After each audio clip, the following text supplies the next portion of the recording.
Common sense lang. Makakita ka ba ng any animals na lalaki sa lalaki o babae sa babae? Mas mabuti pa yung hayop. Marunong kumikilala kung lalaki o lalaki, babae, babae. Di ba? Ngayon, kung lalaki sa lalaki o babae sa babae, mas masahol pa sa hayop ang tao.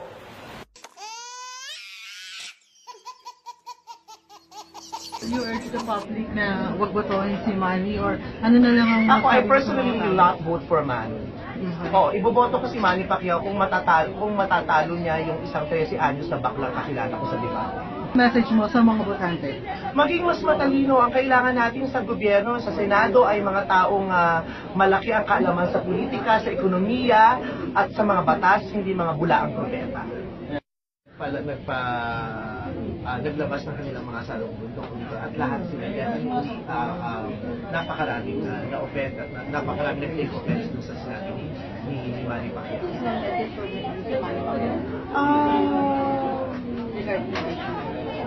Kay Manny Pacquiao, gusto ko lang ipaalam din sa kanya na kung yun ang paniniwala niya, wala akong magagawa. Ako naman ang paniniwala ako. Mas nakakahawa ang kamangmangan kaysa sa bakla. Kaya nga mas maraming mangmang kaysa sa bakla. Diba? Maganda na magbasa ng Biblia. Pero hindi rin masama na magbasa ng ibang libro. Lalo pat napakayaman mo, saksakan ka ng yaman, ngunit nagkasalatan ka sa kaalaman. Diba? Siguro hindi na, maaaring may opinion siya, pero makamali ang mga nagamit na salita. Diba? Sobrang nakakadismaya na. Dahil yung mga taong sinabihan niya na masamit pa sa hayop, naniniwala ako na lahat yun ay pumalakpak at nagdasal sa kanya sa lahat ng mga tao.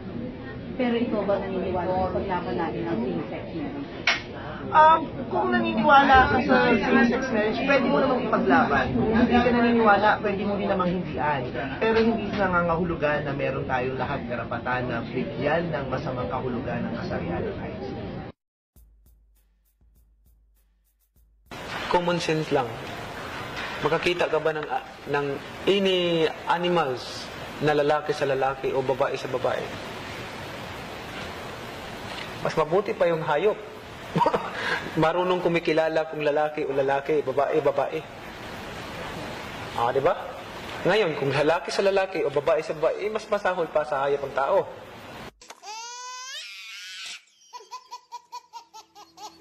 You urge the public na wag botohin si Manny or ano na lang ang... Ako, I personally will not vote for Manny. Iboboto ko si Manny Pacquiao kung matatalo niya yung isang 13 anyos na baklang kakilala ko sa debate. Message mo sa mga botante? Maging mas matalino ang kailangan natin sa gobyerno, sa Senado ay mga taong malaki ang kaalaman sa politika, sa ekonomiya, at sa mga batas, hindi mga bulaang propeta. Naglabas ng kanilang mga salubong at lahat sila yan napakaraming na-offend at napakaraming nag-take offense dun sa sinabi ni Manny Pacquiao.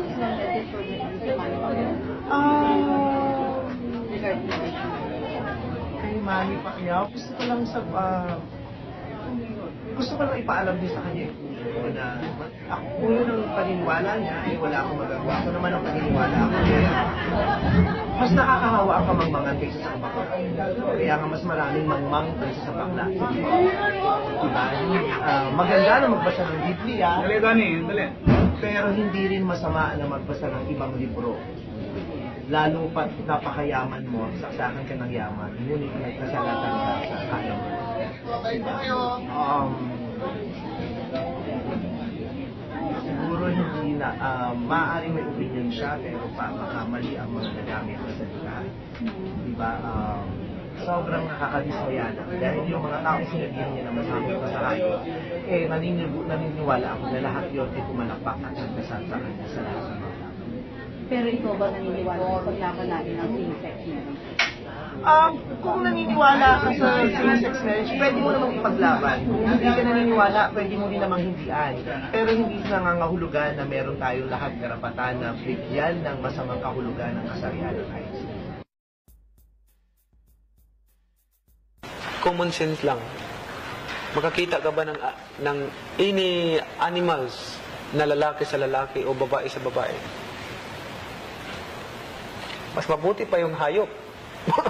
Marunong kumikilala kung lalaki o lalaki, babae, babae. Di ba? Ngayon, kung lalaki sa lalaki o babae sa babae, mas masahol pa sa hayop ang tao.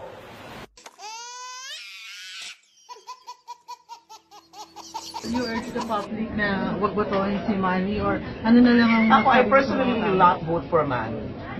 Iboboto ko si Manny Pacquiao kung matatalo niya yung isang 13 anyos na baklang kakilala ko sa debate. Message mo sa mga botante. Maging mas matalino ang kailangan natin sa gobyerno, sa Senado ay mga taong malaki ang kaalaman sa politika, sa ekonomiya, at sa mga batas, hindi mga bulaang propeta. Naglabas ng kanilang mga salubong dokumento at lahat sila yan napakaraming na-offend at napakaraming nag-take offense dun sa sinabi ni Manny Pacquiao.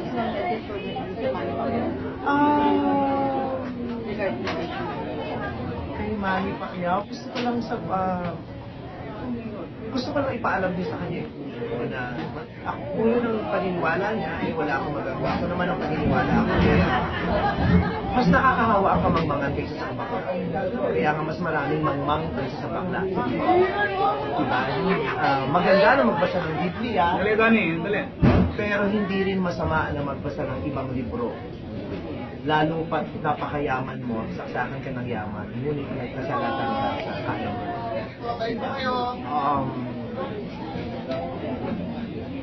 Siguro hindi na, maaaring may opinion siya, pero makamali ang mga nagamit na salita.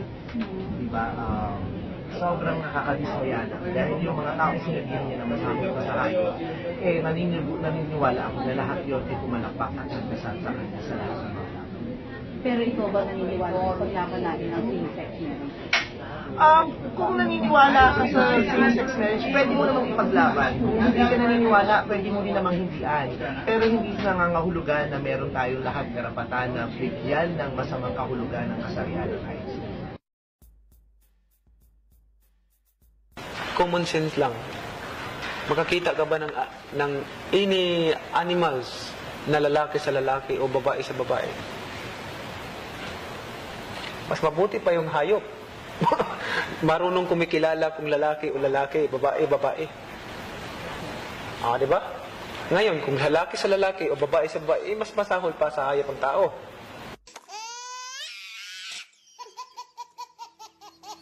You urge the public na wag botohin si Manny or ano na lang ang... Ako, I masabi mo sa personally mga will tao? not vote for Manny. Iboboto ko si Manny Pacquiao kung matatalo niya yung isang 13 anyos na baklang kakilala ko sa debate.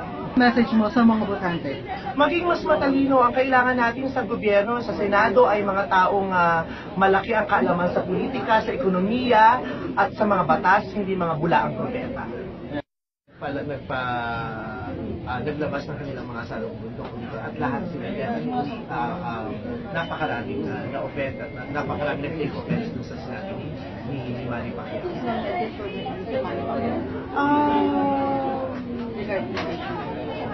Kay Manny Pacquiao, gusto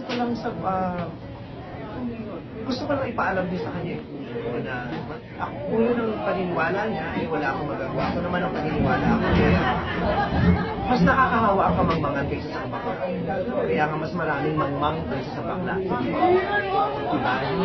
Maganda na magbasa ng Biblia.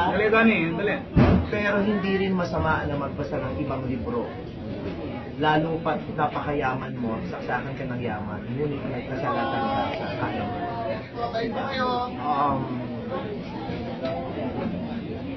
Siguro hindi na, maaaring may opinion siya, pero makamali ang mga nagamit na salita.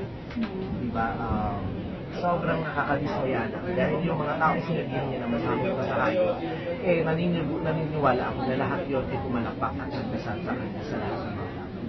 Pero ikaw ba naniniwala sa paglaban natin ng same-sex marriage? Kung naniniwala ka sa same-sex marriage, pwede mo namang ipaglaban. Kung hindi ka naniniwala, pwede mo din namang hindian. Pero hindi nangangahulugan na meron tayong lahat karapatan na bigyan ng masamang kahulugan ng kasarian ng IC. Common sense lang.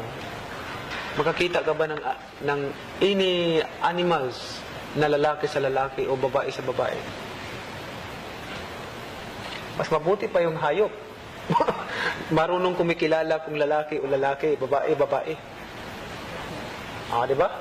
Ngayon, kung lalaki sa lalaki o babae sa babae, mas masahol pa sa hayop ang tao.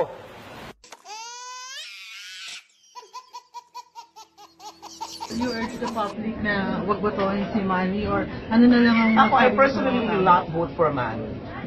Iboboto ko si Manny Pacquiao kung matatalo niya yung isang 13 anyos na baklang kakilala ko sa debate.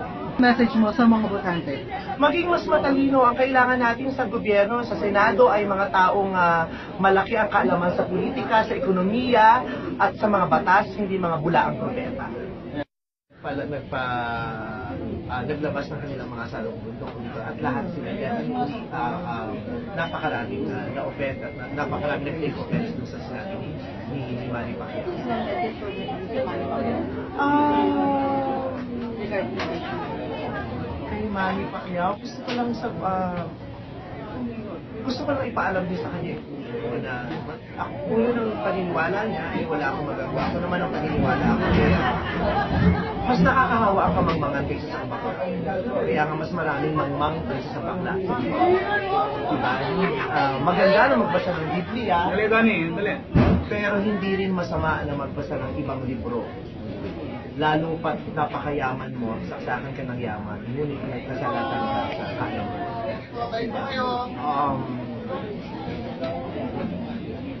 Siguro hindi na, maaaring may opinion siya, pero makamali ang mga nagamit na salita. Diba? Sobrang nakakadismaya na. Dahil yung mga taong sinabihan niya na masamit pa sa hayop, naniniwala ako na lahat yun ay pumalakpak at nagdasal sa kanya sa lahat ng mga tao. Pero ikaw ba naniniwala sa paglaban natin ng same-sex marriage? Kung naniniwala ka sa same-sex marriage, pwede mo namang ipaglaban. Kung hindi ka naniniwala, pwede mo din namang hindian. Pero hindi nangangahulugan na meron tayong lahat karapatan na bigyan ng masamang kahulugan ng kasarian ng ayos.